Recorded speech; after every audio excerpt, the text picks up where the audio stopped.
Bonjour, bonjour. Devant nous, l'exercice numéro 1 sur l'analyse l'issue de fonction proposé au baccalauréat session normale 2023, bien sûr pour les deuxièmes bacs sciences maths AM. Donc cet exercice, qui est composé en trois parties. Dans sa première partie, la question numéro 1, petit a, montrer que quel que soit t appartenant à 0 fermé plus infini, 1 sur 1 plus t, il est compris largement entre 4 sur 2 plus t le tout au carré et 1 demi qui multiplie 1 plus 1 sur 1 plus t le tout au carré. Petit b, on déduit que quel que soit x appartient à 0 fermé plus infini, et ln de 1 plus x compris largement entre 2x sur 2 plus x et 1 demi qui multiplie x carré plus 2x sur 1 plus x. Question 2, soit j'ai la fonction numérique de la variable réelle x définie sur 0 ouvert plus infini par g de x égale ln de 1 plus x sur x. Montrer que limite de g de x moins 1 sur x quand x tend vers 0 plus est égale à moins 1 demi. Partie 2, soit f la fonction numérique de la variable réelle x définie sur 0 fermé plus infini par quel que soit x appartenant à 0 ouvert plus infini, f de x est égal à g de x qui multiplie l'exponentielle de moins x, et f de 0 est égal à 1. Et soit C sa courbe représentative dans un repère orthonormé OIJ. Question 1, calculer limite de f de x quand x tend vers plus infini et donner une interprétation graphique du résultat obtenu. Question 2, petit a, montrer que f est continu à droite en 0. Petit b, vérifier que quel que soit x appartient à 0 ouvert plus infini, f de x moins 1 sur x égale exponentielle de moins x moins 1 sur x, le taux qui multiplie g de x, plus g de x moins 1 sur x. Question C, on déduit que f est dérivable à droite en 0 et déterminer le nombre dérivé à droite en 0. Question 3, montrer que f est dérivable sur 0 ouvert plus infini et que quel que soit x appartient à 0 ouvert plus infini, f' de x égale x moins 1 x moins 1 plus x au carré qui multiplie ln de 1 plus x sur x carré qui multiplie 1 plus x, le taux qui multiplie e de moins x. Question 4, petit a, montre que quel que soit x appartient à 0 ouvert plus infini, x moins 1 plus x au carré qui multiplie ln de 1 plus x sur x carré qui multiplie 1 plus x est compris strictement entre moins 3 sur 2 et 0. Petit b, on déduit que quel que soit x appartient à 0 ouvert plus l'infini, f' de x est compris strictement entre moins 3 sur 2 et 0. Question 5, petit a, dresser le tableau de variation de f. Petit b, construire la courbe C de f en faisant apparaître la demi-tangente à droite du point d'abscisse 0. Alors, on va prendre ici l'unité graphique est égale 2 cm. La partie 3 est la dernière, montrer que l'équation d'inconnu x, c'est f de x égale 3x, admet une solution unique alpha appartenant à 0 ouvert plus infini.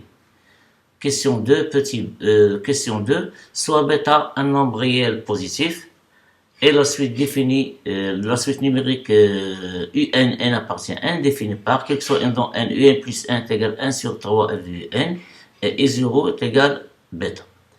Question A, montrer que quel que soit n appartient à n, un supérieur est égal à 0.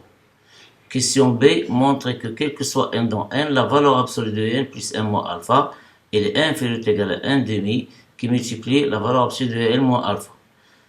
Question C, montrer par récurrence que quel que soit n dans n, un moins alpha en valeur absolue, il est inférieur égal à 1 sur 2 à la puissance n, qui multiplie bêta moins alpha en valeur absolue. Et la dernière question, dans cette partie, on déduit que la suite un est convergente et qui converge vers alpha. Voilà. C'est tout pour cet exercice numéro 1. A tout de suite pour voir la correction ensemble. Ala barakatillah, on commence la correction de l'exercice 1. Alors, dans cette première partie, la question 1 petit a, montrant que quel que soit t appartient à 0 fermé plus infini, 1 sur 1 plus t compris largement entre 4 sur 2 plus t au carré et 1 demi qui multiplie 1 plus 1 sur 1 plus t au carré. Alors pour cela, choisissons un t quelconque dans 0 plus infini.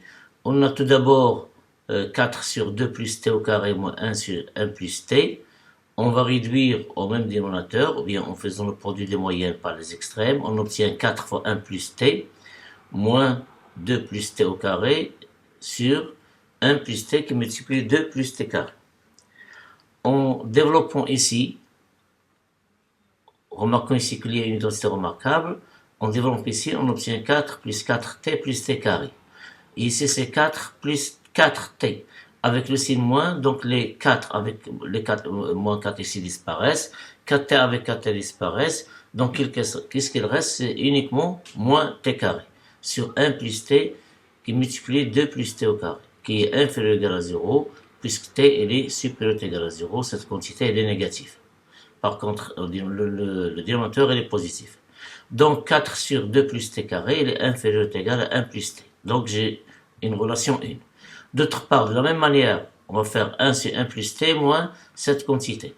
Alors, en développant et en réduisant, on obtient 1 sur 1 plus t, moins 1 sur 2 qui multiplie 1 plus t carré, moins 1 sur 2. En réduisant au même dénominateur qui est 2 qui multiplie 1 plus t carré, alors il faut multiplier ici le numérateur par 2 qui multiplie 1 plus t, et ici 1 par 1 plus t carré. Donc on obtient 2 qui multiplie 1 plus t carré, moins 1, moins 1 plus t carré, sur 2 qui multiplie 1 plus t tout au carré. En développant, on obtient 2 plus 2t moins 1 moins 1. Ici, c'est 2t moins 1. Ici, identité remarquable, donc c'est moins 1, moins 2t et moins t carré.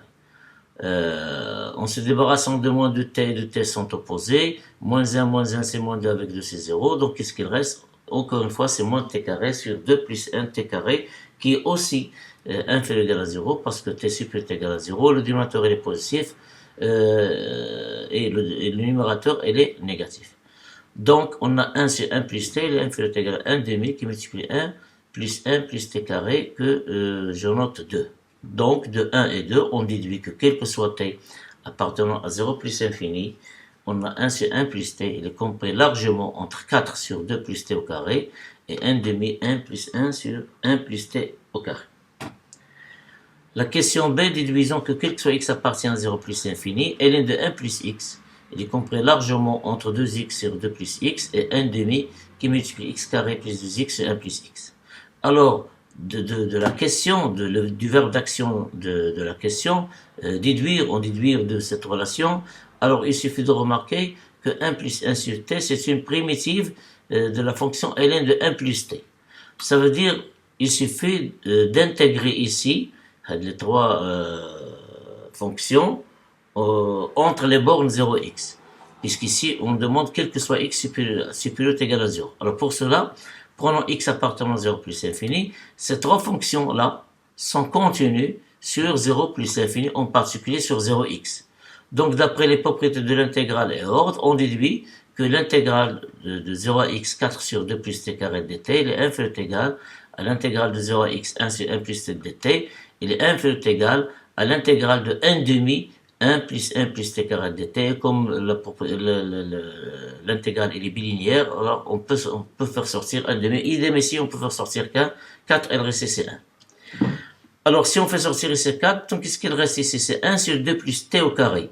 Et 1 sur 2 plus t au carré, il est de la forme de u' sur u au carré. Avec la dérivée u, c'est 2 plus t, sa dérivée c'est 1. Donc une primitive de 1 sur 2 plus t carré, c'est moins 1 sur 2 plus t. Donc voilà une primitive de cette fonction, en faisant sortir ici 4, donc c'est moins 1 sur 2 plus t, évalué entre 0 et x. Et pour 1 plus t, une primitive c'est ln de 1 plus t en valeur absolue, évaluée entre 0 et x. Et ici c'est une primitive de 1 c'est t, une primitive de 1 plus t carré comme celle-là, c'est 1 sur 1 plus t, donc avec le signe moins, donc évalué entre 0 et x. Alors en évaluant, on obtient pour x c'est 4 sur, ici 4 en facteur, moins 1 sur 2 plus x, et pour 0 il reste moins 1 demi avec le signe moins, c'est plus 1 demi. Et ici c'est ln de la valeur absolue de 1 plus x, moins ln de 1 lorsque t est égal à 0, il est inférieur ou égal à 1 demi. Alors pour x, on obtient x moins 1 sur 1 plus x, et pour 0 ici c'est 0, et cette quantité moins 1 sur 1 plus t au point 0 c'est moins 1, avec le signe moins c'est plus 1. D'où on effectue les calculs, on obtient ici, alors c'est moins 2, on multiplie le produit des moyens par les extrêmes, c'est-à-dire on faisait le calcul fractionnaire, c'est moins 2 plus x, moins 2 avec plus 2 disparaissent, il reste x. Et ici, au dénominateur, c'est 2 qui multiplie 2 plus x. Si on multiplie par 4, on simplifie par 2 numérateurs au dénominateur, donc le 2 du dénominateur disparaît, il reste 2 au numérateur, donc c'est 2x sur 2 plus x. 1 plus x, il est positif, x positif, donc 1 plus x positif, donc ln de la valeur absolue de 1 plus x, c'est ln de 1 plus x, et on sait que ln de 1 égale à 0. Ici, c'est 1 demi, alors le 1 jiboulena, c'est x plus 1, moins 1 sur 1 plus x, ou bien x plus 1, on multiplie par 1 plus x, le dénominateur c'est 1 plus x, on obtient 1 plus x au carré, moins 1, donc c'est x carré plus 2x plus 1 moins 1, donc moins 1 avec 1 disparaît, il reste x carré plus 2x sur 1 plus x, ce qui est demandé. Donc, quel que soit x appartenant à 0 plus l'infini, ln de 1 plus x, il est compris largement entre 2x sur 2 plus x, 1 demi x carré plus 2x sur 1 plus x. La question 2, on prend la fonction g qui est x peut correspondre à ln de 1 plus x sur x, montrant que limite de g de x moins 1 sur x quand x tend vers 0 plus est égal à moins 1 demi. Alors, soit x étant positif, explicitons tout d'abord l'auto g de x moins 1 sur x, c'est ln de 1 plus x sur x moins 1 sur x, en réduisant au même dénominateur ici, en faisant descendre x en bas, et on obtient ln de 1 plus x moins x sur x carré. Et en utilisant la question, le résultat de la question 1b, c'est celle-là, on trouve nécessairement pour x strictement positif, c'est-à-dire ici on va retrancher x des 3 membres ici, puis on divise le tout par x carré. Donc voilà, on a ici 2x sur 2 plus x moins x, c'est ça. Et puis lorsqu'on divise par x, on obtient c'est 2x sur 2 plus x sur x carré, moins 1 sur, et le x sur x carré, c'est moins 1 sur x. Maintenant, on va constater qu'on a bien obtenu ln de 1 plus x moins x sur x carré. Fait de l'autre côté, on obtient 1 demi x carré plus 2x sur 1 plus x sur x carré, et moins 1, maintenant on va retrancher moins x sur x carré, c'est moins 1 sur x. Alors, il suffit de simplifier les calculs. On obtient ici c'est 2x sur x carré qui multiplie 2 plus x, moins 1 sur x, c'est-à-dire il reste intact. On a 1 demi, 1 plus x au dénominateur, donc on obtient 2 x carré 1 plus x, on relève à 1 demi, x carré plus 2x sur x carré 1 plus x, moins 1 sur x. En réduisant au même dénominateur ici, il suffit de multiplier ici 2 plus x, le dénominateur commence à x qui multiplie 2 plus x, il suffit de multiplier ici 2 plus x, donc on obtient 2 moins 2 plus x sur x qui multiplie 2 plus x, et ici on obtient, on peut simplifier, si vous voulez, par x tout d'abord, on a x carré ici, il reste x plus 2 sur x qui multiplie 1 plus x. Donc, on va multiplier ici par 2 fois 1 plus x pour réduire au dénominateur. Donc, on obtient x plus 2 moins 2 qui multiplie 1 plus x sur 2x qui multiplie 1 plus x. Alors, après simplification ici, on obtient c'est 2 moins 2, ça donne 0, moins x, en se simplifiant par x, ça reste moins 1 sur 2 plus x. ln de 1 plus x moins x, elle est inchangeable. On a x 2 moins 2 c'est 0, x moins 2x c'est moins x, on simplifie par x et on obtient moins 1 sur 2 plus 1 sur x. Et puisque la limite de moins 1 sur 2 plus x, lorsqu'x tend vers 0 plus, c'est égal à moins 1 demi, idem pour moins 1 sur 2 plus 1 sur x, à droite de 0, on obtient sa limite, c'est moins 1 demi. Alors d'après les propriétés des limites et ordres, on déduit que la limite de ln de 1 plus x moins x sur x carré est égal à moins 1 demi. Donc limite de g de x moins 1 sur x quand x tend vers 0 plus est égal à moins 1 demi comme elle a été demandée. Maintenant on passe à la partie 2. La partie 2, on définit notre fonction f qui prend la valeur 1 au point 0 et est égale à g de x, e de moins x, c'est x strictement positif. Question 1, calcule limite de f de x au voisinage de plus l'infini, interprétant le résultat obtenu. On calcule tout d'abord limite de g de x. G de x, son expression c'est ln de 1 plus x sur x, bien sûr au voisinage de plus l'infini. En multipliant et divisant par 1 plus x, on obtient c'est limite de ln de 1 plus x sur 1 plus x fois 1 plus x sur x quand x tend vers plus l'infini. Cette limite elle vaut 0 Pourquoi? Parce que limite de ln de 1 plus x, quand x tend vers plus l'infini, est égal limite de ln de t sur t en faisant le changement de variable t est égal à 1 plus x. Et comme x tend vers plus l'infini, alors t tend aussi vers plus l'infini. Donc on obtient limite de ln de t sur t quand t tend vers plus l'infini qui est égal à 0. Et une limite de 1 plus x, j'ai oublié, je peux mettre ici égal à 0. Alors attendez un petit peu pour voir les techniques de travail avec OneNote. Alors, je vais sélectionner, déplacer un petit peu ici. Même chose, de point virgule, voilà. Elle est égale à 0. Voilà. Et limite de 1 plus x sur x quand x tend vers plus l'infini, c'est une fonction rationnelle. Sa limite au voisinage du plus l'infini, c'est la limite des rapports des termes du plus haut degré, c'est-à-dire de x sur x qui est égal à 1. Donc 1 fois 0, c'est 0. Et limite de e de moins x quand x tend vers plus l'infini, c'est une limite usuelle, mais on peut rappeler encore une fois son son homologue au voisinage de moins l'infini, limite de e de t quand t tend vers moins l'infini, et cela en posant t est égal à moins x. Donc, qu'est-ce qu'on a ici? Limite de e de moins x au plus l'infini, c'est 0, et limite de g de x, c'est 0, donc limite de f de x au voisinage de plus l'infini, c'est 0, et ce résultat se traduit par le fait que la courbe C admet l'axe des abscisses, c'est-à-dire l'équation y égale à 0, comme asymptote au voisinage de plus l'infini. Question de A, montrant que f est continu à droite en 0. Alors, on a limite de g de x, quand x tend vers plus l'infini, c'est limite de ln de 1 plus x sur x à droite de 0 qui est égal à 1, c'est une limite usuelle. Limite de e de moins x quand x tend vers plus l'infini, c'est e de 0 est égal à 1 puisque moins x tend vers 0, et la fonction exponentielle est continue en 0, donc c'est e de 0 est égal à 1. Donc, limite de f de x est égal à 1, 1 fois 1 c'est 1, qui est égal à f de 0, d'où f est continu à droite en 0. Question B, vérifions que quel que soit x étant positif, f de x moins 1 sur x est égal à e de moins x moins 1 sur x fois g de x, plus g de x moins 1 sur x, sont simple vérification, et cette nouvelle formule, va nous aider à d'étudier la dérivabilité de la fonction f à droite en 0. Alors, soit x étant positif, on a f de x moins 1 sur x est égal, d'après la définition f de x et g de x exponentielle de moins x moins 1 sur x. On remarque ici, l'idée est qu'il y a g de x, donc on va ajouter g de x et retrancher g de x.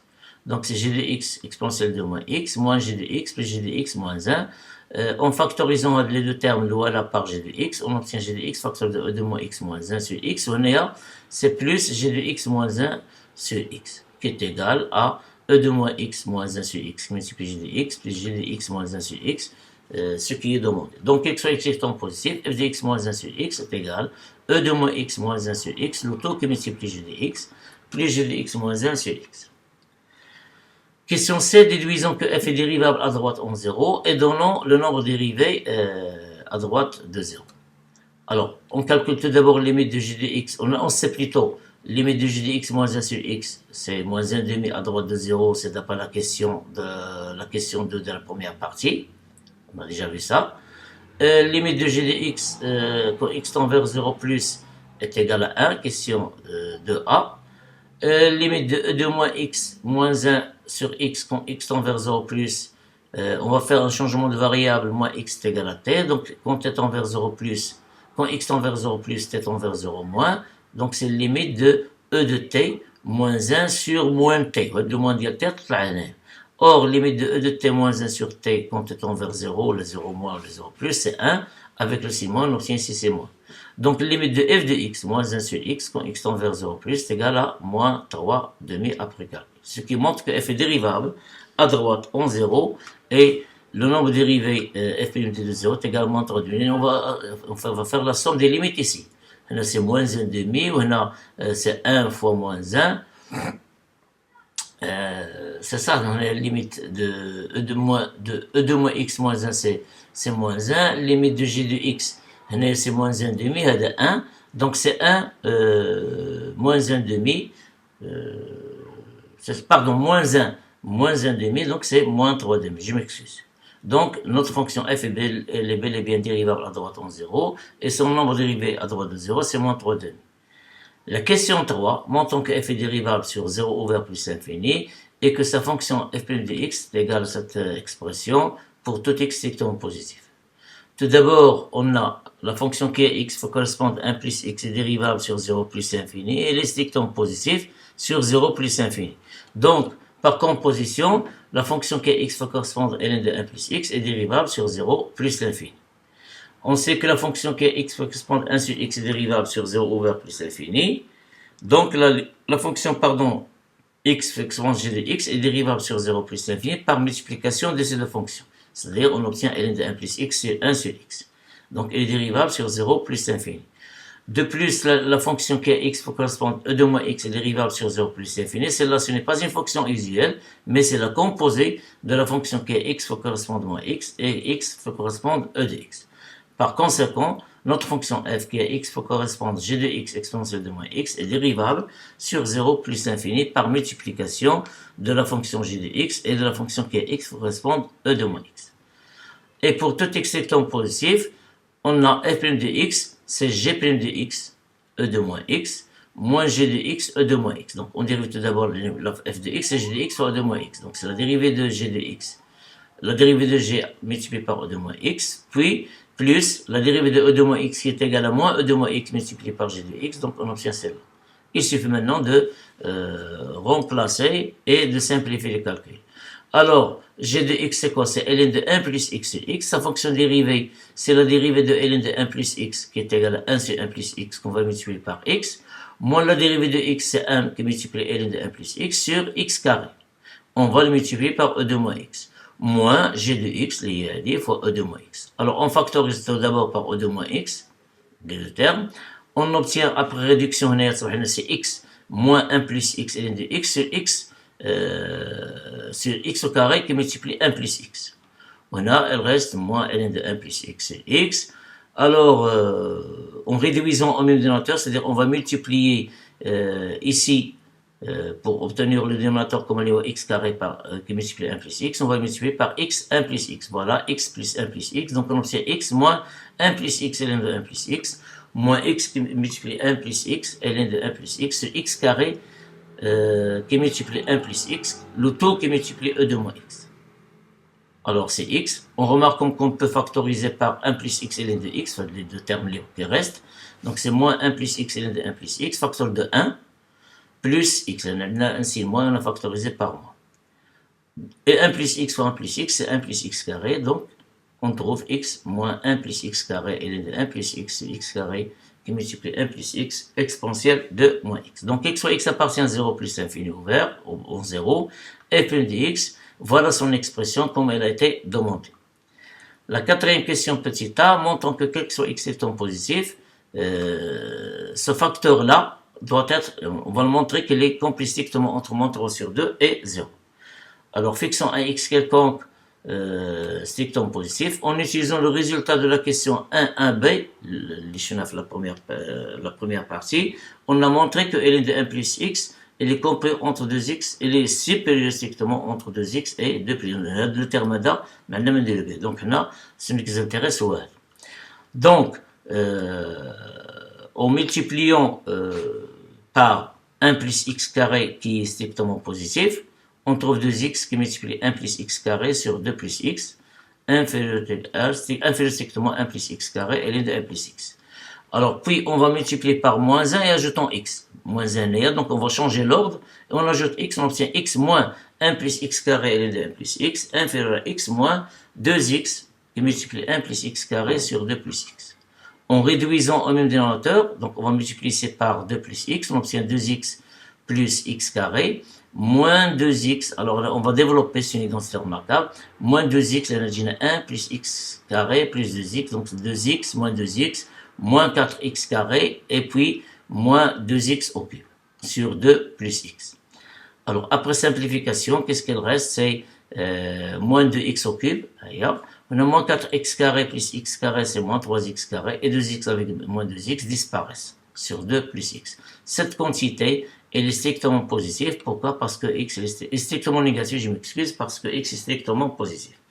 Par conséquent, on a bien x moins 1 plus x, le tout carré qui multiplie ln de 1 plus x, x carré qui multiplie 1 plus x, est strictement négatif.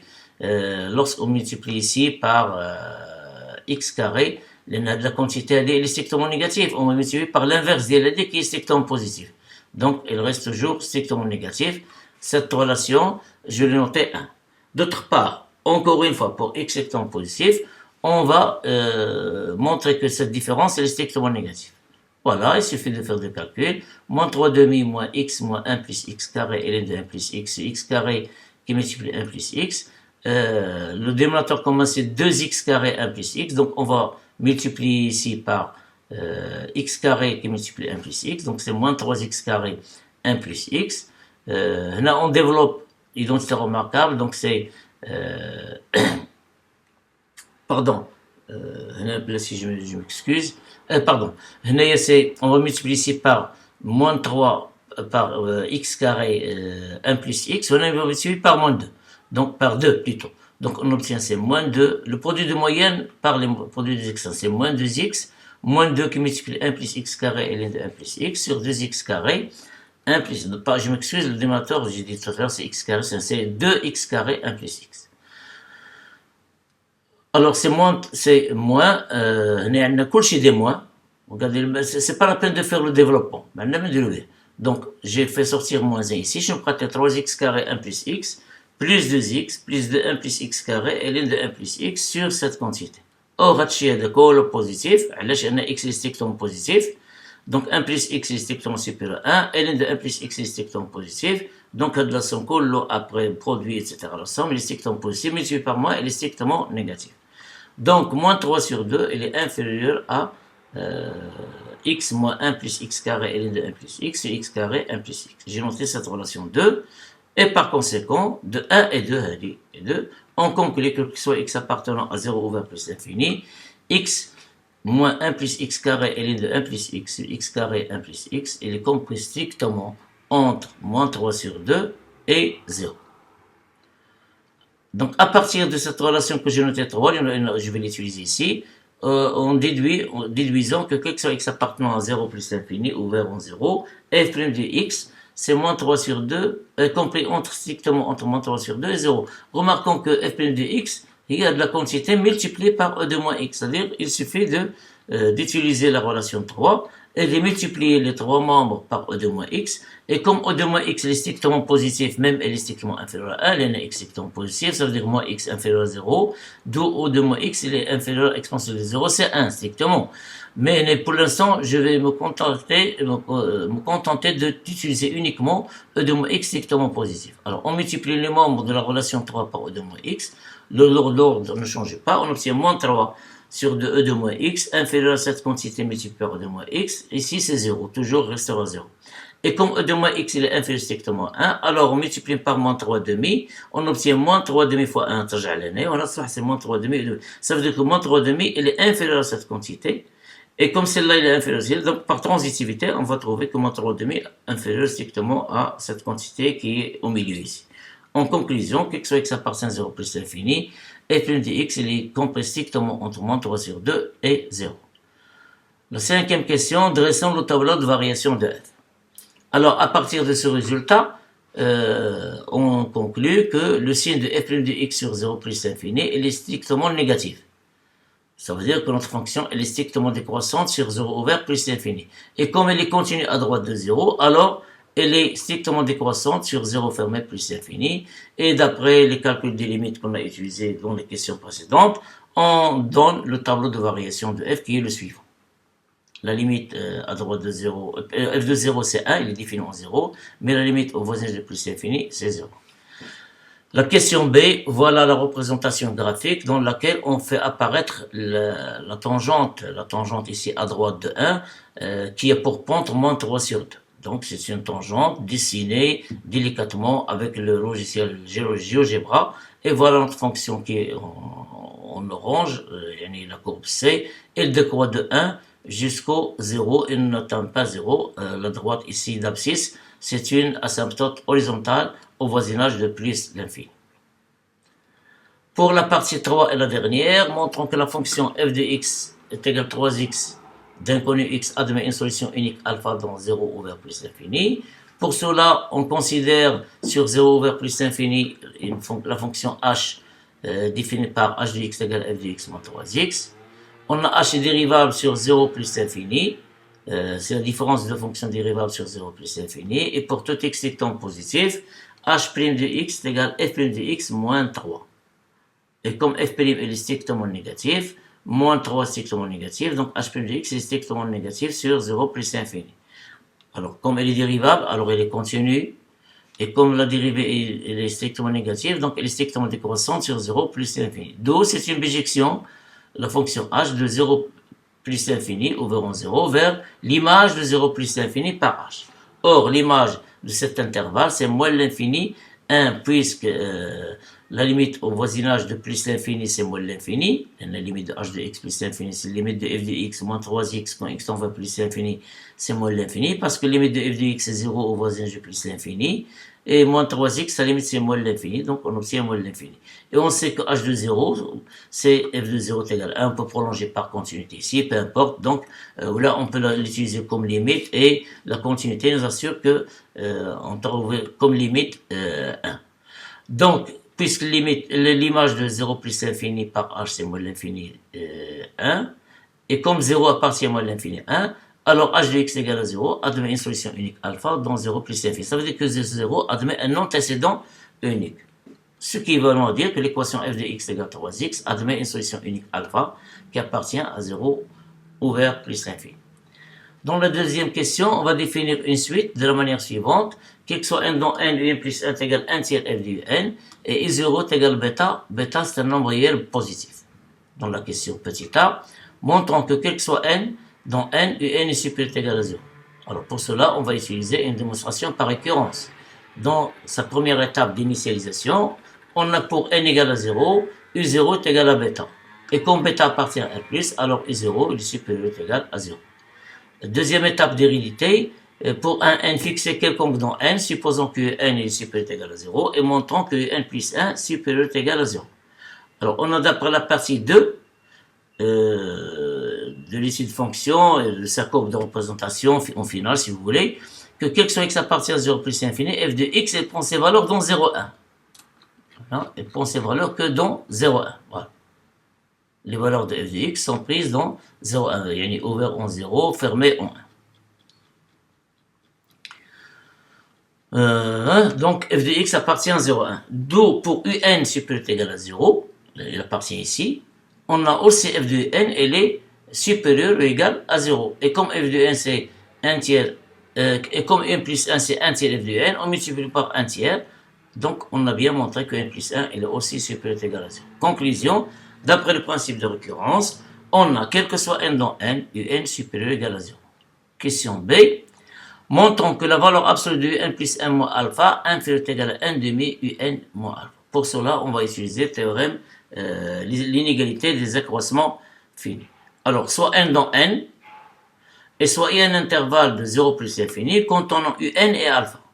Alors, on a f est continu sur f fermé, f elle est continu sur 0 plus l'infini, il est dérivable sur 0 plus l'infini, en particulier f est continu sur f fermé, f est dérivable sur e ouvert, et quel que soit x appartient à i, on a la valeur absolue de f de x inférieure à 3 sur 2, c'est d'après la question 4a de la partie 2. Et on a montré que f de x est compris entre moins 3 sur 2 strictement et 0. Donc en faisant entrer la valeur absolue de f de moins x, on va avoir, puisqu'il est inférieur à 0, donc il est inférieur à 3,5, on conclut que la valeur absolue de f' de x il est inférieur strictement à 3,5. Donc d'après l'inégalité des accroissements finis, on a pour un et alpha dans i, f de un moins f de alpha, il est inférieur ou égal à 3,5, la valeur absolue qui multiplie la valeur absolue de un moins alpha. Et comme f de n est égal à 3, un plus 1, et f de alpha est égal à 3 alpha, alpha c'est l'unique solution de f de x égale à 3x, alors on obtient la valeur absolue de 3 1 plus 1 moins 3 alpha, il est inférieur ou égal à 3 sur 2, la valeur absolue de n moins alpha. En factorisant ici par alpha et en simplifiant par 3 pardon, et en simplifiant par 3 des deux côtés, on obtient la valeur absolue de n plus 1 moins alpha, elle est inférieure ou égale à 1 demi, qui multiplie la valeur absolue de n moins alpha. Par conséquent, quel que soit n dans n, un plus 1 en valeur, n plus 1 moins alpha en valeur absolue, il est inférieur ou égal à 1 demi, la valeur absolue de n moins alpha. Cette relation, j'ai noté étoile puisque je vais l'utiliser dans la question suivante, c'est lorsque je vais dans l'étape d'hérédité. Montrons par récurrence que quel que soit n dans n, la valeur absolue de n moins alpha, elle est inférieure ou égale à 1 sur 2 à la puissance n, qui multiplie la valeur absolue de bêta moins alpha. Alors, l'étape d'initialisation, pour n égale à 0, c'est le premier terme dans n, on a la valeur absolue de n moins alpha, de u0 moins alpha, u0 est égal à bêta, c'est la valeur absolue de bêta moins alpha. Et 1 sur 2 à la puissance 0 qui multiplie la valeur absolue de bêta moins alpha, 2 à la puissance 0 c'est 1, donc c'est la valeur absolue de bêta moins alpha. Ça veut dire que u0 moins alpha en valeur absolue est inférieur ou égal à 1 sur 2 à la puissance 0 qui multiplie la valeur absolue de bêta moins alpha. Ça veut dire que cette propriété elle est vraie pour n égale à 0. Pour l'hérédité, pour n quelconque dans n, supposons que n moins alpha en valeur absolue, il est inférieur ou égal à 1 sur 2 à la puissance n qui multiplie la valeur absolue de bêta moins alpha. Et montrons que la valeur absolue de n plus 1 moins alpha, elle est inférieure ou égale à 1 sur 2 n plus 1 qui multiplie la valeur absolue de bêta moins alpha. Alors, comme un moins alpha en valeur absolue inférieure ou égale à 1 sur 2n fois la valeur absolue de bêta moins alpha, c'est l'hypothèse de récurrence, il y a la supposition linéaire. Donc, comme, ça veut dire elle est vraie, comme la valeur absolue de n moins alpha elle est inférieure ou égale à 1 sur 2 la puissance n bêta moins alpha, on va multiplier les deux membres de cette inégalité par 1 sur 2. On obtient 1 sur 2, la valeur absolue de n moins alpha, elle est inférieure ou égale à 1 sur 2 la puissance n plus 1, la valeur absolue de bêta moins alpha.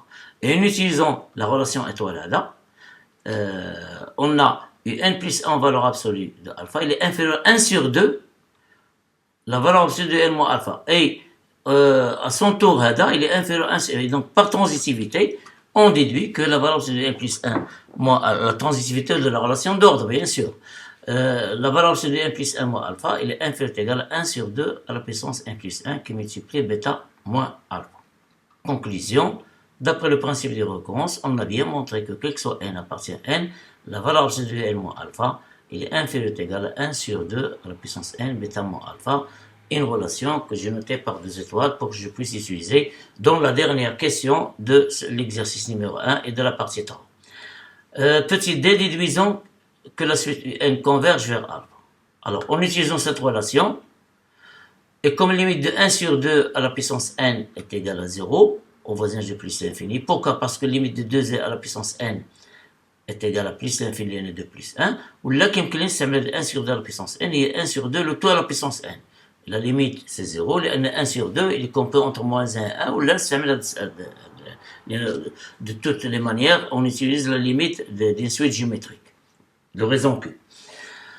Donc, cette limite est égale à 0, et comme bêta moins alpha appartient à R, c'est un nombre fini, alors 0 fois ce nombre, c'est 0, donc, limite de cette, si on considère la suite, la limite de L est égale à 0. Voilà. Donc, d'après les critères de convergence des suites, on déduit, en utilisant, comme je l'ai dit, la relation 3, que UN est convergente et limite de UN est égale à 1. Voilà, c'est tout pour le corrigé de l'exercice 1. À une autre vidéo pour voir la correction des exercices qui suivent. Bon courage!